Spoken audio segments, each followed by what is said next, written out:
Зохиолч Сэрчингийн үр заах. Халтар. 19 дугаар хэсэг. Жимгээ охинтойгоо уулзснаасаа хойш мөнгө төгрөгч нэг их хэрэггүй болж ажил хийхийн оронд гэр орноо цэвэрлээд охиноо хүлээгээд сууж байдаг ажилтаа болжээ. Зүгээр сууж байхаар гээд охиныхоо авч өгсөн тэнхлэг өндөр машинаар хотоос гарч гумбахтай аглах газар очиж машинаа тавиад ой модон дундуур аялаж сэтгэлийн гуниг гударлаа тайлдаг болоод нилээд уджээ. Удаан уул хадаар ингэж явсан болохоор чимгээгийн доторх болох бүтэхгүй бүхэн нь тал зарнаад ямар ч байсан 4 ханны дунд сууж байхад байнга цээжинд нь овоордог гомдлууд багсаж шөнө бүтэн ойртой сайхан унтаж амардаг болсон аж. Тэм учраас чимгээ махлаад аятайхан өнгө зөс орж гоё болсон байв. Дээр нь тэр өглөө болгон босож гүйх ажилтаа болсон тул хөл гар нь чирэгжиж сүүлийн үед хүнд оргих болсон бие нь хөнгөн шингэн санагдаж үргэлж бие нь шин сэрэг болж яг л нэг 18-тай бүсгүй шиг сэмбэлцэж эхлэв. Одоо тарих толгойд нь дэрэм бодогдохоо болж ер нь тэр хүн сайн л байвал болоо доо гэж хамгийн сүүлд бодоод бараг мартжээ. Тэм нэгэн өдөр чимгээ уламжлалт аялалтаа гарахаар болж ягаад ч юм жигтэйхэн гангалж нарнаас хамгаалах нүүрний тос түрхээд дээр нь гангарааны кремүүдэд түрхэж уруулаа час улаанаар бодож дээр нь өнгөлөгч түрхэхэд шүүслэг бамбар залуухан охиных шиг болжээ. Түүнд ганц авах юм бол бамгар уруул үлээ. Ёстой жинхэнэ их эцгээс нь өгсөн ганц бэлэг. Бусад юм нь энгийн л нэгэн. Тэр ямар ч хүн амтангүй намуухан газар ирээд машинаа тавиад болжморж эргэх тоншуул тог хийх хаяа нэг хаа нэгтээ бугурамдаж өрөөс дуурахаас өөр ямар ч анир чимээгүйд жаргалтай наргагүй буугаад өндөр үсгээд төвхөлтэй алхлаа. Байгалийн чимээнд дэндүү сайхан аж. Өөрийгөө яг л үлгэрийн гүнж мэт төсөөлсөн тул урт цагаан даашинзаа цүнхнээсээ гаргаж өмсөөд сэрэгхэн моднуудын дундуур урагшааллаа. Тэр явсаар л байна. Моднууд арай өндөр учир хэсэг яваад өндөр толгой дээр гарчдаг тул тэгэх байхаа хэмээн зүтгэсээр байсан ч нэг мэдэхэд моднууд сэрэг биш улам нэгтрах шиг болов. Тэгэхэд л тэр гинэтгийн юу хийснээ ойлгож зогт туссан ч нэгэнт оройтжээ. Хаашаач харсан гар харахгүй битүү моднууд ядаж байхад пүүзөмсөөгүй бүр гай болж хөл нь холгожээ. Тиймээс л тэр айц давтаж зог тусаад ам авраарай хэмээн гурвантай орилжээ. Уг нь жаахан л явсан бол нэг жижигхэн хад олж арай дээр нь гараад цаана нь цэлээсэн газар харагдах байсан ажгүй. Гэвч зөвчгээ алдснаас жохом хаашаа явахаа мэдхээ байсан үедээ ийхүү орилсон нь тун хэрэг болжээ. Магадгүй чимгээ буруу тийшээ явах байсан ч юм билүү. Энэ дууг сонссон буян байдгаараа гүйж хадны орой дээр гарч ирсэн ч юу ч харагдсангүй.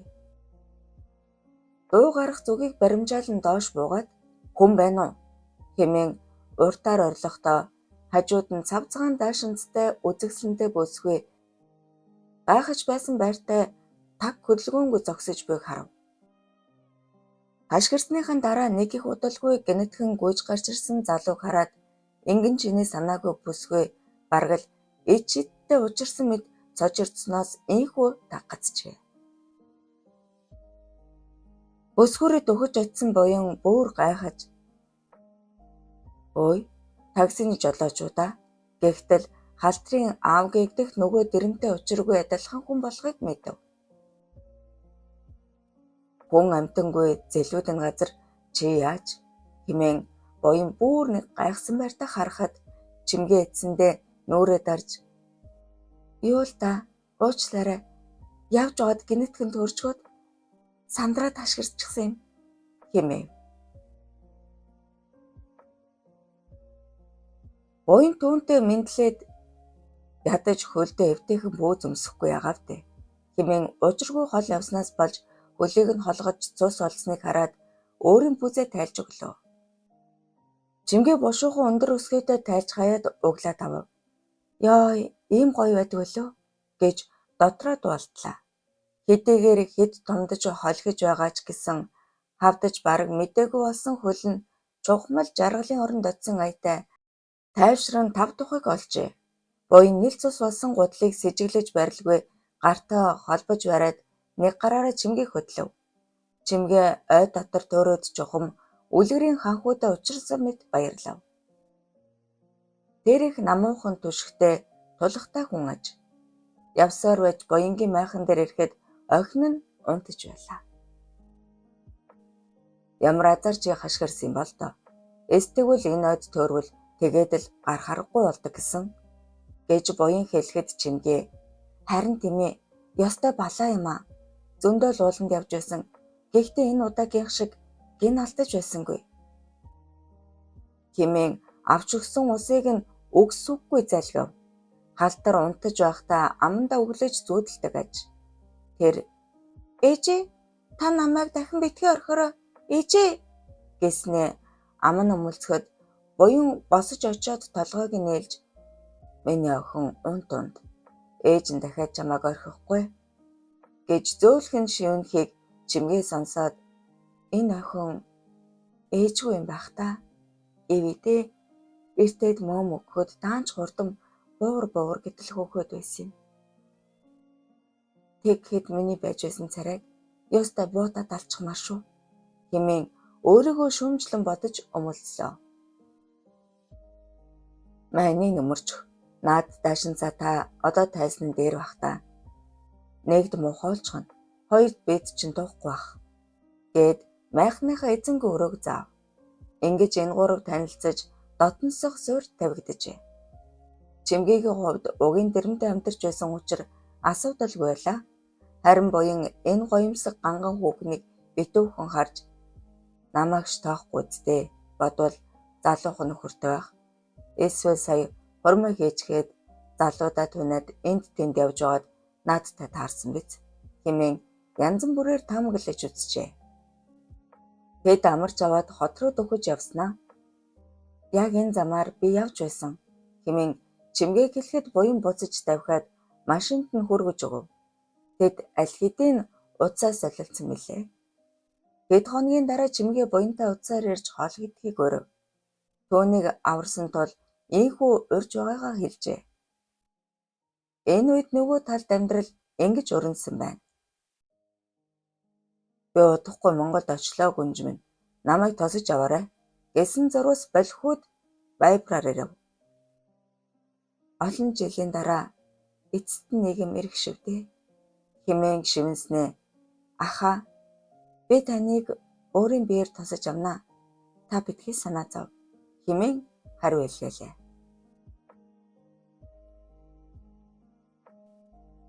Чи бүр эвдэрч дуусжээ. Эцэст нь бүр ахмах гэгшвдээ. Одоо байрнаас минь гарч үз. Бас өгсөн мөнгийг минь өөртөө үлдээ. Өөр чамтай ярих юм байхгүй. Угаасаа би эндээс гэр бүлтэйгээ очиж байгаа гэв. Ягаад ч юм олон жил араас нь захимаар бичиж зууралдсан энэрийг арайч ингэж хэлэн чинээ санаагүй тул бяцхан жожирдож окей ёр би юм хямдхан байжээ энэ хүнд хэмээн гомрголын нулимс унгаад ав. Уг нь түүний санснаар бол араас нь дахин бичиж уулзаж учрахыг яг л болж шиг шаардах ёстой юм шиг санаж байсан хэрэг. Гэвч тэгсэнгүүт болхоо бяцхан бантаж цэг тавиад илгээчв. Үүнээс хойш 10 жил эрх өдөр болжээ.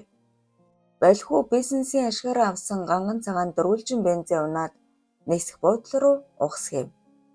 Энэ үед Америкаас дэрмийн компанид програм хангамжийн захиалга өгөхөөр нэгэн хүн ирж байгаа гэсэн зурвас аваад гэрэлж гисэн болдоор машин бариулаад нисэх рүү тасхаар бензин унаад гарчээ. 19 дугаар хэсэг төгсөв. Халтар 20 дугаар хэсэг. Болхоо нэгэн сургуулаа төгсөж амьдралд хөлөө олсон болохоор хүн амьтандаа уулзахгүй гээд байгаа ч юм биш. Зүгээр л хүний усны амьдралд таарахгүй зүйл гэж багаасаа боддог байсанд хэргийн учир оршино. Тэр нэг өдөр болд гэж тэр залууд хаягдсан мэт мэдрэмж аваад ууж амьдралдаа томалдаа хийснээсээ хойш дахиж огт амссангүй. Тэр бүхэл төгсөлтийн баяр дээрэж харшилтай гэд уугаг байжээ. Одоо тэр ямар нэгэн мансууруулах зүйл хэрэгэлдэггүй учраа үргэлж эрч хүчтэй ажиллаж хизээч ядардаггүй лээ. Нисэх буудалд хөнгөнөг чимээ гарсаар агаарын том хөлөг газардахад болхуу машина зогсоол тавиад яаран алхлаа. Яг түүний ард гэрэл болд хоёр бас л яаран алхана. Хичнээн гойлог биетэй хичнээн сайхан үстэй хүүхэн бэ гэж гэрэлж тэр болдож тэр бодож алхсаар бараг зэрэг шахуу орцгов. Хүмүүс зочноо хүлээж дугууран зогсоод гадаадаас ирж байгаа хүмүүсийг бүртгэж харна. Үсээ хоошоо толигдолд гэлдэж цагаангийн биеийн тамирын өмд өмсөж дээгүүрээ ханцүү гэж чээж өч маягийн зүйл өмссөн залуу гарч ирэхэд бүх хүмүүсийн харж тийшээ тусаж хэнийг хүлээж байгаагаа мартжээ. Цээжин төвхөж булчин шүрмсэн зангирсан тэрвэр чемоданаа төрсээр гарч ирээд Эсвэй компани төлөөлөгч айрыг хүлээж байна гэсэн бичиг барьсан гэрэл болд хоёрын хажууд ирээд "Би байна" хэмээн монголоор мэдчилж нэмсгэлв. Нөгөө хоёр мэл гайхаж "Айрыг гэж гадаад хүнтэй ярьдаг байсан шүү дээ. Та чинь монгол хүн байсан юм уу?" хэмээгээд инээмсэглэн гар барьж танилцлаа. Уучлаарай. Манай компани дотоод дүрм юм л да. Зөвхөн англиар ярьдаг. Гадаад орны хүмүүс өөрийнхөө орны хүмүүстэй харьцсан ч гэсэн яг тийм байх ёстой хэмээгээд хажуу тийш харснаа. Уучлаарай. Мартах шаглаа. Энэ манай туслах танилц Йохан гэдэг хэмээн жижигхэн биетэй шар үстэй залууг англиар хэлж танилцуулав. Тэр залуу инээмсэглэн хурж ирээд "Hi, nice to meet you. My name is Йохан" гэлээ. Гэрэл тэрхүү залуухан эрийг харж байснаа. "Хөөе, Ари чи чинь Аранзал уу да?" гэж дуу алдав. Аранзал гэж таньж ядсан байртаа харж байснаа хар нүдний шилээ авахад гэрэл бүрч таниж "Чамайг дуугаар чинь л бас наад гаран дээрх том мингээр чинь танилаа шүү дээ. Хар нүдний шилтэй хүнийг чинь яалтай илээ. Намайг танихгүй байна уу?" гэд мөн л хар нүдний шилээ авав. Гэрлийг харсан Аранзал эхлээд хоёр том хөхийг нь л хараад байсан болохоос бусдыг нь сайн анзаараг байжээ. Ямар том сэргэр хөхтэй хүүхэн бэ? Яасан ч нэрийнхэн бэлгүүстэй юм. Энэ гоё мушгирч долгионцсон үсийг нь манай монгол хүүхнүүд ч бас гоё шүү дээ тэгж байгаад ямар нэгэн хуурмаг зүйлгүй яг л энгийн сайхан байдгаараа энэ хүүхэн лав 30 орчим настай байх. Залуу байсан болж хэмээн тэрхэн зур бодож амжсан аж. Болд нөгөө шартай ярилцах яриаг орчуулах зур гол харилцагч болж байсан учраас тийхүү сайн анзаараагүй хүргэсэн ч үж болох. Хэм билээ хэмээн асуух зур гэрэл нүднийхээ шилийг авсан учраас сая таниж аргагүй насны явцад үүссэн нүдний зураас байхгүйд гаднаа "Чи яг хэвээрээ" хэмээн хэлж танимхааран халуун дотн тэврэлцэн ч "Манер сайн мэстас л хэлгсэн байна шүү" гэж бодож амжлаа. Баг багтаа ангидаа унжийсэн салбар биетэй хүүгүүнийг гэрэл тоож үерхэж үлээ. Аранзал харин их шартай нэг хийн гэсэн юм а заавал хийх гэж улаардаг замтай нэгэн аж. Тийм учраас найзтай амлаж хэлсэн ёсороо гэрлийн хойноос тасралтгүй гүйхэд арай гэж нэг юм өрөвдөж үерхчээ алдсан гэхэд болно. 10 жил төгсгöd Аранзал гадаад руу хуваар авч харин гэрэл юу ч авч чадсангүй учраас совилогчийн техникумд орох оруулжээ. Ингээд тэр хоёрын бүтэн жилийн үерхэл цаг хугацаа орон зайны хувьд баллуурагдаж тус тусын амьдралаа хөөсөн юм. Хүний амьдралаа гэж. Олон жилийн дараа ингэж хоёулаа учирсан нь ёстой ерөөл гэмээр. Тэд энхүү сатаарсаар нэлээд цаг хугацаа өнгөрснийг анзаарсангүй. Багын хайртайгаа таарсан Аранзал гэнтэл нэгийг санаж "Уцаа өгч байгаач би нэг хүн рүү залгаадахыг" хэмээн болдоос асуухад тэрээр уцаа сарвалаа. Хүлээсэн зочин нь ирэхгүй дээ хэмээн онгоцтолсоод Viber дээрх нэрээр Ари гэж бичсэн бичгээ хумаад машин руугаа алхлаа. Viber руу залгахад унтраастай байх учир гэнэт ажил гараад ирэхэ болно гэж байх уу? Уг нь одоо нисэж байна л гэсэн юмсан. Хөлийн шалган дээр ямар нэгэн байдлаар садуулагдсан байж болох юм.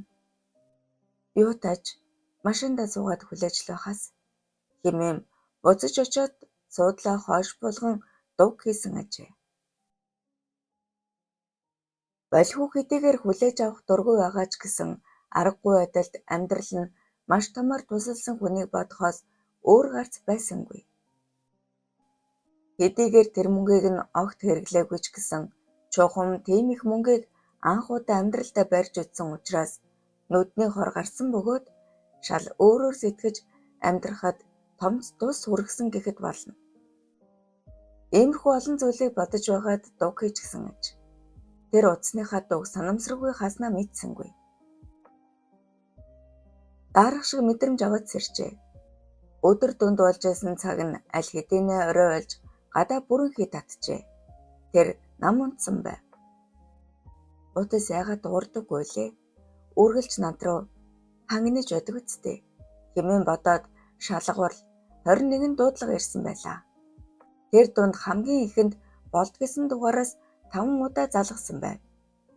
Хэн бэлээ гэж бодох зур хэрэг болж магадгүй хэмээн захиалагчийн нэрийн хуудаснаас тэмдэглэж авснаас санав.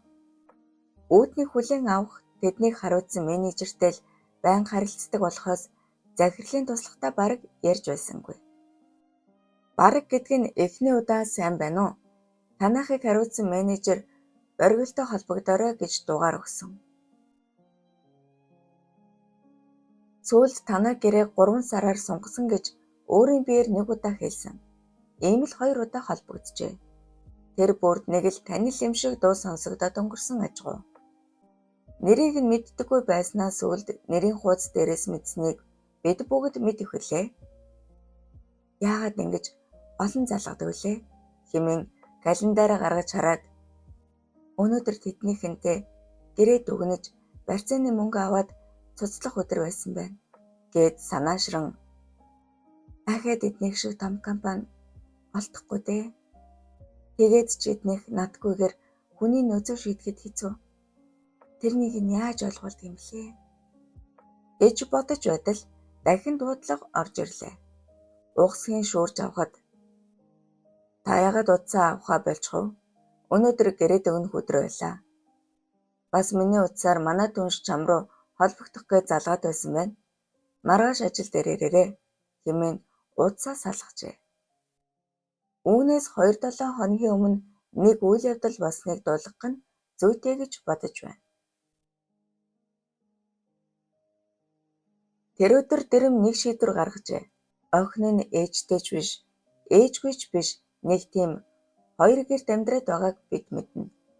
Гэрэл дэрмийг залуу хүүхэнтэй сууж халтарт дүү гаргаж авах хэрэгтэй гэж зөвлөд удаж байв. Тэмч учраас түүнийг чөлөөтэй байлгаж гэрт нь биш өөрийнхөө гэрт амьдардаг аж. Эмнэлгээс гарснаас хойш байнга харилцаатай байх болсон болортой 3 удаа хоол идэж юм ярилцаж сув. Тэгэхдээ дандаа гэрэлтэй хамт явж идэж байсан юм. Гэрэл их ухаалаг бүсгүй.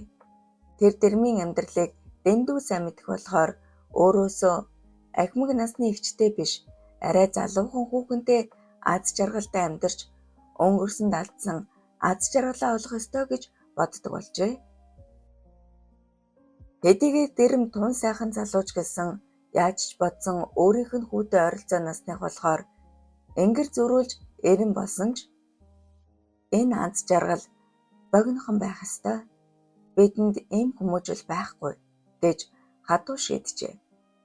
Үүнийгээ нуулгүй хэлсэн учраас дэрмэд сонголт үлдсэнгүй.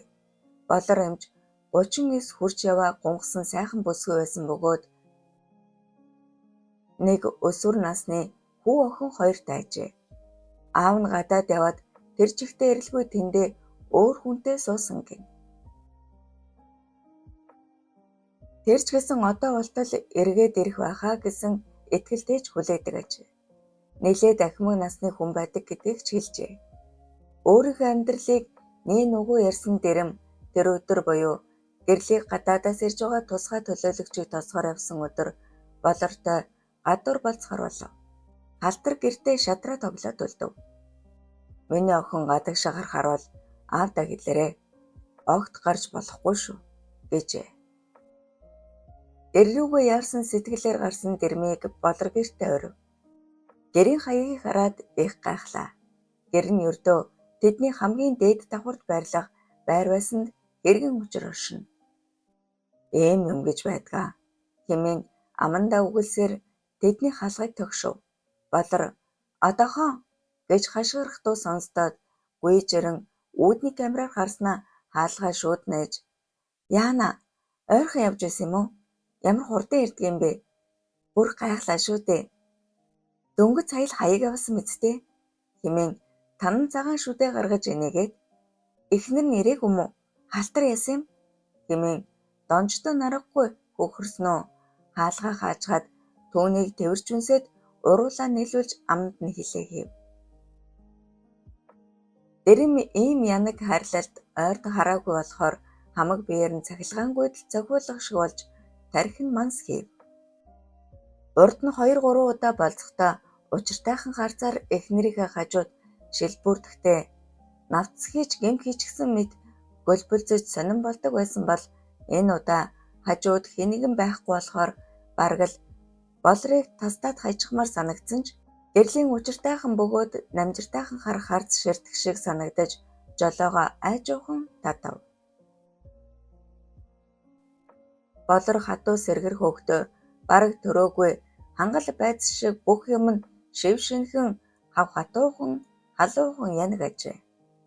Болрын хувьд хаа хамаагүй хүнд бие өгöd байдаггүй нөхрөө гадаад явснаас хойш олон жил хэнтэй ч уулздаггүй байсан агаад өөрөө араас нь хаяаныг очиж цангаагаа тайлаад буцаж ирдэг байснаа сүүлийн 3 жил огт уулзаагүй юм. Болорт нэг дүрэн бий. Хэнтэй ч хамаагүй гэхээс илүү өөрийнхөө таалагдсан хүнтэйгэл жаргах дуртай. Тийм ч учраас энэ олон жилд ганцхан таалагдсан хүн нь дэрэм л гарч иржээ. Аав насаараа ном судар айлдаж хүн амьтанд тус дэм тавьж явдаг учраас ариун байх тал дээр охиноо сүрхээсээ сургаж хүмүүжүүлсэн аж. Ягаад ч юм дэрэм хачин ихээр хүслийг нь төрүүлж ялангуяа түүний янаг тагжаангүй шар туяа татсан нүд нь эмнэлэгт байхад биеийг нь хэд хэдэн удаа сонирн болгосон билээ. Тийм учраас гар хангалах хийхдээ нүдэн анаад дэрмийг бодох төдийд бараг илүү юугаа эргэлүүлж хурууга ганц хоёр хийх зурл ангад цангасан амтэн шиг дорхнол асгаж орхиод би энэ хачин сайхан тайвширч хорвоогийн жаргалыг аз жаргалтайгаар эдлэнэ. Тийм учраас эхний удаа уулзъя гэж урихад дэрмийг татгалзахад үгүй танаа гэр бүлийг урьж байгаа юм аа. Эхнэртэйгээ охинтойгоо ураад ирээрээ гэж байж арай хийж зөвшөөрүүлсэн ажээ. Үүний дараа ахин 2 удаа мөн л эхнэртэй хамт урьж уулзсан билээ. Түүний сүүлд нь гэрэл рестораны зардлыг даасан агаад би ажилдаа олчихлоо. Дэрмээ чи эмчтэйгээ яралгүйхэн сууж угаад хүргээд өгчгөрөө. Би охиноо шатраас нь авчих болохоор санаа зовлтгүй шүү. Хэмээн гарахтаа нөхөрлөгөө жоохтой харж нүдээ ирэмжээ. Болор өөр тийш харж байсан учир анзаарсангүй. Гэсэн хэдий ч хэсэг зур суусны дараа болорт нэг тухгүй санагдаж дараа би өрөө манайд ирээрээ хэмээгээд гарцгаасан ажээ. Ингээд товлсон ёсоор өнөөдрийн уулзалт болоод байгаа нь энэ. Дэрэм үнсэлцэх зураг гутлаа тайлж хувцас үлгээд дотгошоо чиглэхдээ болрыг сэвхэдэл өргөж томроо руу нь оров. Болор Европсын тансаг үнэртэй агаад янз бүрийн үнэртэн хэрэгэлдэггүй нээлт. Нэг л тийм цаанаасаа гардаг эмэгчин амтны ирээ татдаг гайхалтай тачаангу үнэр хамартан цоргиход дэрэм бараг галзуурх төхөж суудлын диван дээрээ очингуудаа л энгэр замыг нь бушуухан ярьж ангир цагаан цээжинд нь нүрээ нааж сэргэр хөөхийг нь уруул югаараа шунаглан сорж үнсээд толгойг нь хэлээрээ гжигдэн зэрэл мэдрэмж улам хөдөлгөж хоёр биенээ барьж идэх төгсгөө. Зөөлөн гинших гар хүрэх, тэврэх, эрхлүүлэх бүрд янаг тачаангүй дуугарж аяглах нь Дэрмийн үдсэн эмэгтэйчүүдээс эрс тис өөр ёстой галзуурм сайхан байгаа нь энэ хоёр хүний хоорондох эрэмийн зохицолгоог дээд зэрэг таарж байна уу гэмээр. Чухамдаа шулмын уран тачаангүй ховсол ийм байдаг болов уу? Олон хүнтэй янаг дурлан ажил хийгээгүй ариун биедээ хүргэж байгаа нь ийм мэдрэмж өгч байгааг дэрэм яахан мэдгүй лээ. Дэрэмж гэсэн эхнэрээс өөр юмтэй ингэж явдаггүй нь мөн л болрыг тэгтлэн татах болсон болов. Тэр гараа доош оволж тас хавцсан хоёр хөлийг нь арай ядан салгаж ариун бомбын оронд нь гараа хүргэж таалбаас хэлүүндээ мэдрэмж өндөр сэрэлтэй бүсгүй гэж хавчигнан байж адлаа.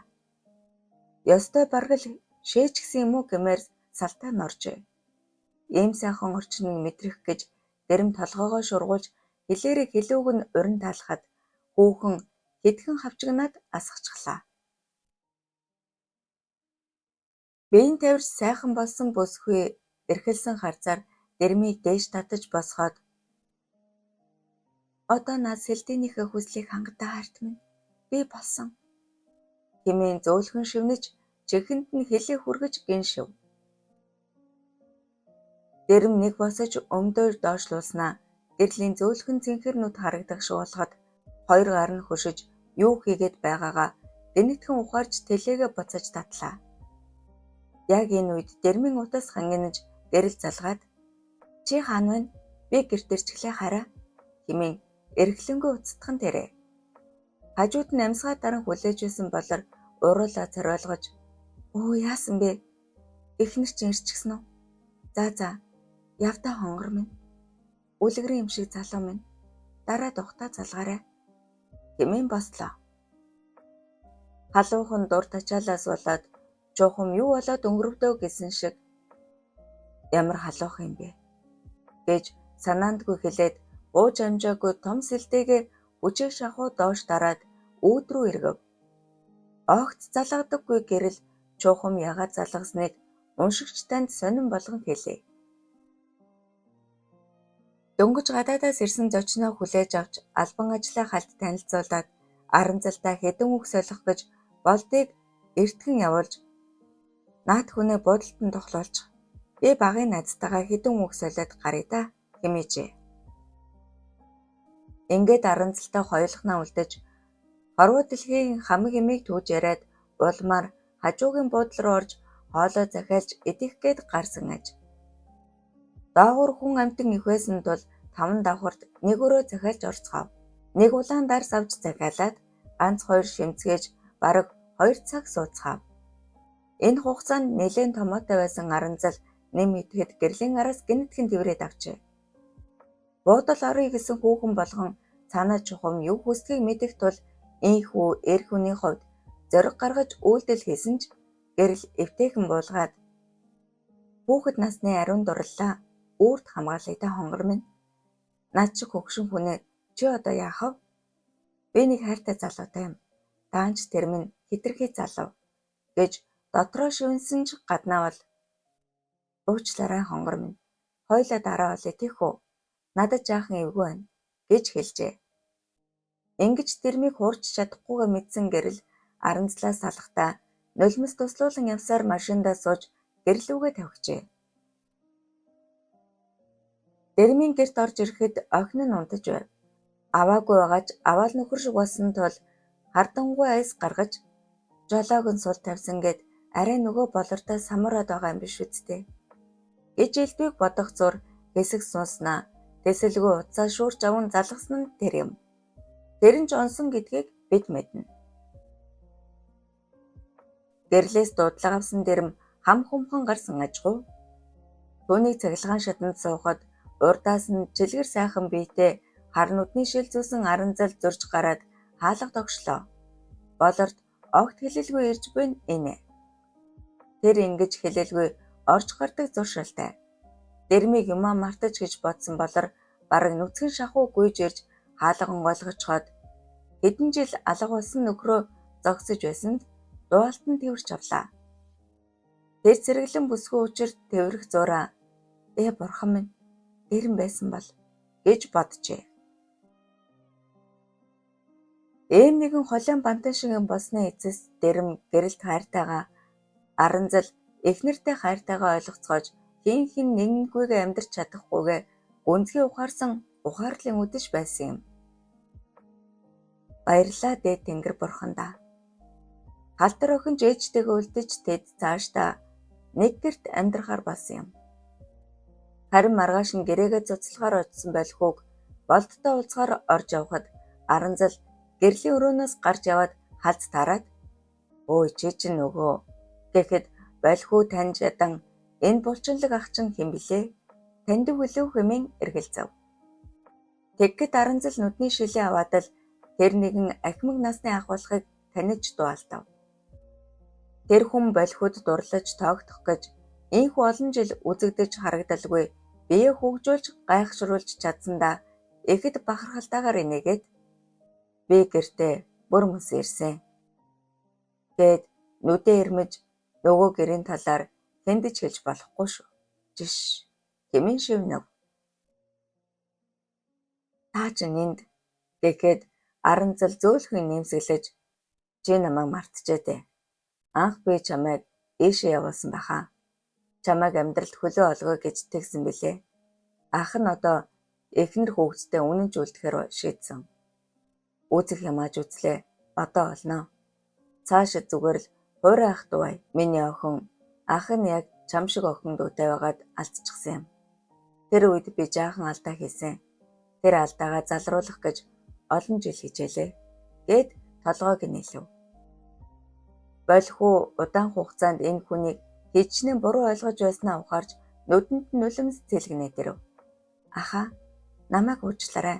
Би таныг тусцсан ч та холбогдоогүй. Яаж ирсэн бэ?" гэв. Тэр хоёр инхүү тааралдаж элдвийг хүүрнэлдэж дуусаад байлхууг захирлын өрөө рүү явхад Аранзал эргэж хараад "Өө, нийгэм хэлгээ мартчихаж танаа найз залуу болд чинь энд ажиллаж байгаа. Овоо юм сурсан байх. Бас л би ажилд оруулсан. Гэхдээ түүнд ч юу ч хэлээгүй. Танаа гэрээг би сая 5 жилээр сунгацглаа шүү. Санаа зовх зүйлгүй явж ажиллаа хий миний охин" гэчгээд алхаж одлоо. Байлхуу чухам хаашаа явахаа мэдэхгүй замын дунд гацсан юм шиг хэсэг зогсжээ. Аан тийм халтрын хувьд халтар хэдийгээр жаахан хүүхэд ч гэсэн хогны талаар хэлсэн санааг нь аав ээж хоёр нь хэрэгжүүлж маш их мөнгө олжээ. Тэр зардлаар халтрыг гадаадад тэмцээнд тасралтгүй оролцуулж супер их маструуд хөлслөн хичээл заалгаж 10 настайд нь насанд хүрэгчдийн эмэгтэйчүүдийн улсын аварга болгож гуйн дүүлэн шуухан тарив. Харин буян чимгээ хоёр дахин гэрлэлтэд батлуулж өөр нэг халтар охин аз жаргалтайгаар амьдрах болсон юм. Учир нь чимгээ бараг ааваас нь нөлөө охиныг хайрлаж өсгөжээ. Тэр баг хоёрыгоо авчирч тавал амьдрахаар гэр бүл төлөвлөлтөө хийсэн аж. Ингээд бүх хүмүүс аз жаргалтайгаар халтрын өгүүллийн төгсгөлд амьдарцгааж эхэлсэн юм. Гэр бүл гэдэг ийм л үнцэнтэй байдаг аж. Хоёр биенээ хэн нэгнээс хамгаалж амьдрах бус хоёр биенийхээ аз жаргалын төлөө бүхнөө зориулдаг байсан тэр цагт л жинхэнэ бат гэр бүл тогтдог ажээ. 20 дугаар хэсэг төгсөв. Халтар төгсгөлийн 21 дугаар хэсэг. 3 жилийн дараа монголчууд насанд хүрэгчдийн шатрын дэлхийн аваргад оролцохоор багаараа хүрэлцэн иржээ. Халтрын 13-ны жил орж байлаа. Тэр шатар тоглохын хажуугаар хөнгөн атлетикээр хичээлдэг тул өсөлт нь амархан явагдаж сөрхий өндөр болжээ. Нэг харсан хүнд дэрэм шиг нөгөө харсан хүнд байлхуу шиг харагдана. Монголдо насанд хүрэгчдийн улсын аваргын эрэгтэй ангилалд төрүүлсэн ч гэсэн дэлхийн аваргын эрх авах тоглолтын эмэгтэй ангилалд оролцохоор ирсэн байлаа. Түүнийг хэтэрхий жаахан тул оролцуулахгүй гэж хичнээн маргалдавч зарим нэг шудраг хүмүүсийн ачаар дүрм ёсоор төрүүлсэн хүнээ л явуулна шүү дээ гэхэд нөгөөдөл нь тэгвэл эрэгтэй ангилалд нь явуулчихаач гэж маргалдцгаажээ. Гэвч эрэгтэй ангилалд арай болоогүй гэж үзсэн учраас шатрын холбооны ерөнхийлөгч өөрөө шууд л наад охиноо эмэгтэй ангилалд тоглол болохгүй бол туслах тоглогчоор явал заавал үндсэн тоглогч байх албагүй хэмээн үүрэг өгчөөж нэг юм эмэгтэй англиалд хуваарлах заажээ. Охины гол ивент тэтгэгчээр 2 компани оролцож байгаа бөгөөд нэг нь Дэрэм гэрэл 2-ын Цахиурдын хүндээ, нөгөөх нь Туйрын Жимэг их Болхуу Болд 2-ын компани. Дэрэм энэ хугацаанд Болхууг судалж ээж нь лавтай мөн болохыг мөн өөрийнхөө охин болохыг ч олж мэдээд зүрх нь хаагдах төгөж одоохон охиныг булааж авах гэж байгаа юм шиг санагдаж хэсэг зуур байжээ. Тэр эмэгтэй хүмүүс төрүүлсэн үр хүүхдийг нь ямар аюултайгаар булааж авдгийг мэдэх учир зүрх нь тэгж зогсох шахсан болов уу? Айжамдаа Болхуу хүнтэй сууж хүүхэд гаргасны дараа л ээжд нь ямар нэгэн байдлаар хамаатуулах гэж энэхүү охиноо ивент төлөх санаачлаг гаргаж гэрлийн гарын үсгтэй хүсэлд явуулсан аж. Эхлээд гэрэл дургуйлгаж ганц охиноо өөртөө харуулзаад бүх зардлыг нь дааж бай. Хамаагүй хүнд даалгаад яхав. Тэгэхэд Дэрэм үгүй дээ. Заавал ингэх шаардлага байна. Бид өөрсдөө чадахгүй байгаа юм шиг царайлж байгаад ч болов. Ивент итгүүлмээр бай. Тэдний чадал сайтай манайхаас гүйцэтгэлийн овоо хэдэн цаас авчихсан шүү дээ. Гуйж байна ханаа. Хэмээн бух зуруудлан зүтгэжээ. Ямар учиртайг нь гэрэл гадарлаагүйч ер нь Дэрмийг таваар нь хүслийг нь гүйцэлдүүлдэг тул тэгээдэг гэж зөвшөөрчээ. Яг энэ үед Туйрын Жимэг компани нийгмийн хариуцлагын хүрээнд хэн нэгнийг ивент итгэх шаардлага үүсэт байсан аж. Хүсэлтийг нь авмагцал уухаантаас зөвшөөрж охины нэр устай албан бичиг бичээд дүүрэг рүү явуулжээ. Ингээд хонь бүрэн чон цадгалан гэдэг шиг бүх зүйл сайхан болов. Халтарч ёстой ивент итгэгчийн урмыг хугалсангүй гайхамшигтай сайн тогложээ. Тэр бүрд гэрэл авч яваад Болхуутай уулзуулж шагналыг нь гардуулж аваад л ирнэ. Тэр хэмжээгээр халтрын нэр хүндийн дор Туйрын Жимэг компаниж улам хөгжиж нэр хүнд нь өсөөд маш олон харилцагчтай болжээ. Ийм учир охиныг 1 тэрбум төгрөгөөр ивент итгэж дэлхийн аваргад оролцуулж байгаа ажээ. Энэ бүх зардал дагалдаж яваа 3 их мастер багшийн цалин тэмцээн болох газар дасан зохицох гээд бүтэн сарын өмнө очиж бэлтгэл хийж байрших гээд бүх юм оржээ. Мөн тэмцээнийг үзүүлэхээр Болхуу ээжигээ урьсан байлаа. Швейцарт болж байгаа энэ тэмцээнийг хамгийн тансаг зэрэглэл зохион байгуулж байгаа ажээ. Чимгээ нөхөр буянгаа дагуулад охиноороо зардлаа даалгаад байдгаараа гангалж аваад л тэр сүрхий охин тоглолтыг үзнэ хэмээн догдолсоор байв. Чимгээ багада бас гайгүй тоглолцдог байсан тул шатар сайн мэднэ. Муучгүй нэг хүрэл медаль авч байсан болохоор монголчууд дэлхийн аварга болчих юм болов уу? Боломжтой гэж үү? Их л сүрхий хүүхэд гэж хүмүүс ярих юм байна шүү дээ. Хэмээн үе үеийн нөхөртөө хэлнэ. Болрын нөхөр Аранцлыг гэрэл гэр бүлтэй нь хамт тоглолт үзэхийг урьсан тул мөн л тэд очицоожээ. Ийм нэгэн цугларалд Швейцарт болов. Дэрэм охиныхоо тоглолтод анхаарч бие хааг нь баригчаар бариулж тайвшруулах, булчинган суллах гэд түмэн ажилдаа шогшино. Удтал хүлээсэн тэмцээн эхлэв.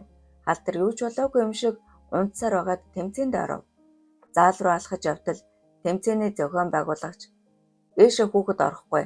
Дэлхийн аваргын тэмцээн болж байна" гэд гараа хөндлцүүлэхэд аав нь хажуунаас нь "Энэ тэмцээнд орох хүүхэд байгаамаа" хэмээгээд үнэмлэхийг нь үзүүлв. Дэлхийн аваргын тоглолтод орох эрх авах энэ тоглолт 11 өрөг тоглохоор болжээ. Эдгээр тоглогчдоос хамгийн жаахан нь халтар 12 настай буюу Монгол тооллоор 13 хүрч жил нь орж байгаа бол дараагийнх нь 17 настай хятад охин. Тэгээд түүнээс дээш иргсэн настай хүмүүс. Эхний 5 өдөр халтар нэгч хожигдсангүй хүмүүс бүгд л сэтгэл ханамжтай гоё байцгаав. Гэтэл 6 дахь өдөр нэг өнжөөд 6 дахь тоглолтонд ороод л бод алдаж тэр чигээрээ амар хурдан хожигджээ. Бүх багш нар сандарч яав ив хэмээн бүлдэж бүү шуугаа монголчууд дунд болов.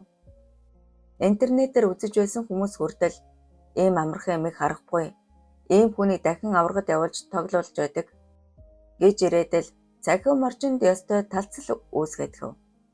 Ганцаараа хожигдолгүй төрүүлж явсан болохоор бүгд л дагаад хямраад дараагийн хүн түүнтэй оноогоор зэрэгцээд ирлээ.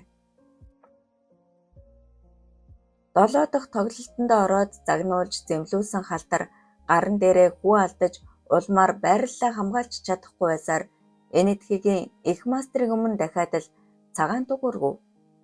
Бүх хүмүүс сандарч багш нар нь гайхшаа барж яхаа мэдэхгүй үүмэлджээ. Түүний өмнө нэг ч хожигдолгүй хятад 17 настай олон улсын мастер хоожин дүүхэлзэн ороод ирэв. Ижил оноотой хүмүүс 10-аад болж тэр дунд халтар хамгийн сүүлд нь жагсаж байлаа. Бараг 12-т гэсэн үг. Энэ удаа халтарыг найдруугүй гэж бодсон бололтой хэн ч үг хэлсэнгүй. Цахим орчин түүнийг дорой амтан эмээн элэглээд оюуны шатамж сайжруулдаг хар тамхи маягийн юм хэрэгэлдэг байсан байхаа. Тийм биш бол гэнэт ингэж муудна гэж юу ахав? Их давлгаа үүсв. Гэтэл ажиглаад байхад ганц хямраагүй хүн нь халтар өөрөө болж таарав. Аав нь сэтгэлээр унаж ивент итгэгч компани дэд захирал болд хүртэл их хүлээлт үүсгэх хэрэггүй юм байна. Энэ удаа ивент итгээд манайх нийгмийн хариуцлагаас малтарлаа. Гэх үгийг аавд нь хэлж амжжээ. Тэр бомд өөрөг компаниас гаргасанд гол нь харлаад явсан аж. Уг нь энэ тэмцээнд амжилттай оролцсон бол дэлхийн өөр хэдэн улсын компанитай гэрээ байгуулахаар ярьцгаад байсан аж. Аваа, энэ улс чинь хоггүй юм уу? Хаашаа юм бэ? Би бүр сэргэж чадахгүй байна гэж эхний хожигдлоос эрэхтэй хэлж байсан үг нь энэ удаа дэрмийн голд ортол цуурайтан зуржээ. Хожигдож гарч ирсэн халтар юу гэмсэн шинжгүй. Энэ улсад өрдөө аз жаргал мэдрэхдэггүй байна. Миний хамаг аз жаргал Монгол оронд минь байжээ гэж хэлээд машинд суув. Гэрэл энэ удаагийн хожигдлыг яаж авдаа хэлнэ дээ хэмээн бодсоор бүр зүрхэн нүхэж гүйцээд байтал буудалд ирлээ. Дэрэм өрөөнд алга. Тэр гурав энд 5 өрөө байр хөлсөлжээ. Нэгэнд нь халтар бэлтгэлээ хийх, нөгөөд нь багш нартайгаа уулзах, энтергээд арай ядан өрөөний хуваарлалт үрж байлаа. Халтар оронгуудаа л ямар ч эрч хүч тэнхээгүй болсон нь элч шууд л унтаадаг. Гэрэл өөрийнхөө өрөө рүү орчход залгах утас байхгүй болохоор вайбраар чи хаана байна гэж бичсэн ч тэр юу ч харахгүй байв. Сайн анзаарвал цахим дэрж алгаж хаачдаг юм бол гэж бодоод хэвдэж байгаад унтаад өгчээ. Сэрэд ирсэн чинь халтарч алга, дэрэмж алга. Харин ширээнд нэг бичиг байв. Бид хоёр тоглохоор явлаа. Гоё тоглоомын газар болсон гэсэн аж. Намайг аваад явахгүй дээ гэж гомцхийн байж байгаад дахиад л унтчихсан байв. Халтар урд өдөр нь тийм тоглоомын газар хайгаад олоогүй аж. Бүх юм нь ганган хэнцэр тансаг шивцаард хог ил барилуулах бүхэл хийсэж яваа ширхэг цаасч шороож харагдахгүй гачлантай. Ийм учраас арга барилаа өөрчилж өөр хотын зах руу явж өндөр үнэтэй тансаг хөлөглөн хамгийн их хог цугларсан газар хүргэж өгөөч гэж гуйжээ. Таксины жолооч нэг гайхан харснаа толгоос ихсэрч инээгээд та яах гэж байгаа юм бэ? За тэгье гэж хэлээд сүпхийн давхиж оджээ. Бараг 5 км давхиж байж нэг юм хог овоорсон цэг дээр ирэв. Игч гэжтэй хог боловсруулах үйлдвэрийн яг хажууд байрлал манайхаар бол 30 айлын хогны дайтай л юм байв. 3 том хогны бункер мэт байхаж гэвч нэг гэм нь бүх хогийг нь ангилчихсан байв. Дэрэм тэр газрын эзэнтэй уулзаад энэ бүх хогийг холиод өгөөч гэж гуйжээ. Эзэн нь бүр нүдээ бүртэлтэл гайхаж энэ лав мэдрэл галзуу байхаа хэмээн бодож $10,000 л буцааж холно доо. Та мөнгөтэй бол хийж болохгүй ажил гэж үгүй хэмээн ихэд басамжлан хэлэхэд шууд ингээрээсээ $1 гаргаж гарт нь бариулаад би орой эргэж ирнэ. Тэр үед бүгд холигдсон байж чадах уу гэжээ. Нөгөөх нь уухандаас чадна хэмээн ухсгэж мөнгийг нь авах гэхэд дэрэм хойшоо гараа татаж доторх шингэн энэ дэр байхгүй бол холиод дээр нь байгаа савнуудад нь хийгээд ямар ч байсан нэг хонжгсон хог шиг болгомоор байна. Гэхэд нөгөөх нь уухандаас зөвшөөржээ. Яг л нэг сайхан өмхөрсөн хог олоод өгье гэж түүний санаанд оромгүй үг хэлв. Ингээд дэрэм буцаж очиод охиноо аваад гарсан нь тэрэ. Гэрлийг хогон дунд дагуулж яваад яах вэ гэж боджээ. Халдарж аавтайгаа хаашаа явсан асуухгүй суудаг зангаараа дагаж суугаад машинд ороод унтчихов. Тэр их ядарсан бололтой. Ийхүү давхсаар хогны хажууд ирэхэд бүх хогийг газраараас хад овоолчихсон нөгөө хүн хажууд нь мэхийн зогсож байлаа. Дэрэм гарч хогны ойролцоо гудас тавьж ор засаад сэрж чадахгүй байгаа охиноо өргөсөөр дээр нь тавиад унтуулж орхив. Салхи сэвэлзэж задгай хогноос хааныг цаасах хийсэх нь удахгүй талаар нэг тарах нь уу гэлтэй. Та маргааш ирээрэй. Бид хоёр эндээ хоноод явна. Гадны их дулаан байна гэж дэрэм хэлээд урдаас нь адилхан бүх хийв. Нөгөө хүн бүр гайхшин тасарч байртай хог нийлүүлсэн хэдэн залууга дагуулад явж оджээ. Эхийн хэвлийгээс мэдлээд л хогон дээр хаягдсан халдар их сонин зуршилтайг бид мэднэ. Хогны ойролцоо хогон дунд байхаараа түүний унган мэдрэмж сэргэж ухаан санаа нь улам саруулж хурц гүйлгээ болдог билээ. Энэ бол хүн гэдэг амьтан байгальтай ойр байж ойр төрөхөд хичнээн хүчрхэг болдгийг харуулсан зөвхөн нэг жишээ. Халтар унтсаар л байлаа. Таксины жолооч эвгүй үнэртэх хогноос цэрүүг бололтой хамраа дарж хурж ирээд "Бэ жаахан хол байж бай. Та хэрэгтэй бол гараа даллаарай" гэв. Бусад хүмүүс өрсөлдөгчийнхөө судалгааг хийж өөрийнхөө тоглолтод анализ хийж байхад халтрал ганцаараа хотын цахад аавтайгаа ирчихсэн хогны хажууд унтаж хэвтээ нийнэ. Дэрмийн ч нойр хүрээд ирэв. Тэр хувцастайгаа бүхлээрээ хажуултахад тархин жигтэйхэн амарч нойр нь хүрээд ирэв. Нэг л мэдхэд үрээр жаахан жиндэх мэд болж сэрэв. Охин нь нам унтжээ. Тэр охин эвтэйхэн татаж сэрэх гэхэд нүдээ нухлан "Ааваа, яасан бэ? Ямар гоё үнэр вэ?" хэмээн цааш харан хэсэг хэвцснээ гэнэтхэн ухсгэж босож ирээд "Ааваа, бид гадаа унтаж байгаа мó? Хаана байна?" хэмээн гайхсан байртаа харав. Үүрийн 4 цаг 30 минут. Дэрэм бид хоёр хогийн цэгийн хажууд байна гэхэд халтрын нүд ам сэргээд ирэв. Хогийн цэгээ гэж зуу алтан чангарч нүдэн гялалзаад "Ааваа, хог ангиж тоглоё" гэв. Чухам үүнийг хүлээж байсан дэрэм ухсгийн босож хогон дунд хутгалдлаа. Тэр хоёр 3 цаг тоглоод бараг бүх хогийг ангилж ялгаж дуусаад нэг нэгнээ харан учиргүй баясгалдан инээлдэв. Яг л нэг халтар хоёр нүд ам нь нийл шороо биеэс нь муухай үнэртэн. Одоо явахгүй бол хоёулаа тэмцээнээсээ хоцрох нь. Эхний өрөөг 10 цагаас гэж халтар хэлээд угсгэлээ. Ингээд тэр хоёрыг суулгасан такси хамаг цонхоо онгоод хамраа чимхэн давхсаар буудлынх нь гадаа буулгаад арай гэж салаад "Пүү" гэж дуалцаар алга болжээ. Манай хоёрыг зочид буудлын хүлээн авах таньсангүйч буудлын үнэмлэх үзүүлэхэд дуртай дургүй оруулав. Өрөөнд орж ирэхэд "Хаашаа алга болчихдог байна" гэж гайхшаа бараад байсан гэрэл дуалдаж юу хийж яваад ирснийг нь тааж мэдлээ. Ингээд ус цасанд орж цэмцгэр нь аргагүй болж аваад тэмцээндээ очиж 3 дараалан хожил авч сүүлийн өрөختөө хэдтэн олон улсын мастертай тоглож ноёны гамбартаар гараагаа эхэлж гайхшруулав. Огт ойрд хожиж тоглохоо байсан энэ үргийг үзээд нөгөө охин зочирдож учрыг нь олох гэсээр байгаад төвөө алдан хожигдлын байдалд орсноор бусдаасаа нэг онооны зөрүүгээр тасран төрүүлж бөөн шууган тарив. Энэ удаа бүх хүмүүс баяртай. Тэр тусмаа ивент тэтгэгч хийгээд аав ээж нь мөн буяа чимгээ хоёр хүртэл магны хагартал баярлав. Хаалтын ажиллагаа болох үед дэрэм анх удаа тэмцээний газар руу явлаа. Халтрын эргэн тойронд монголчууд зогсжээ. Тэдний дунд өөртөө жигтэйхэн адилхан хүн зогсож байгааг хараад дэрэм ухаан алдагдлаа гайхжээ. Буянч гэсэн түүнийг харав. Ингээд монгол хүмүүс учир хай хөөй болж уулзахад буян чимгээгийн нөхөр болж таарав. Дэрэм бас л гайхав. Ирснээс нь хойш нэг л их ганган хүүхэн буудлаар орж гараад яваад байсан билээ. Гэтэл тэр нь чимгээ аж. Хар нүдний шилээ авахтаа л танив. Харин болхоо баяртай нарахгүй зогсож байтал дэрэм хажуугаар нь зөрөөдгий гэж зүтгэхэд зам тавин аавыгаа байхыг харж танаад алмаарч орхижээ.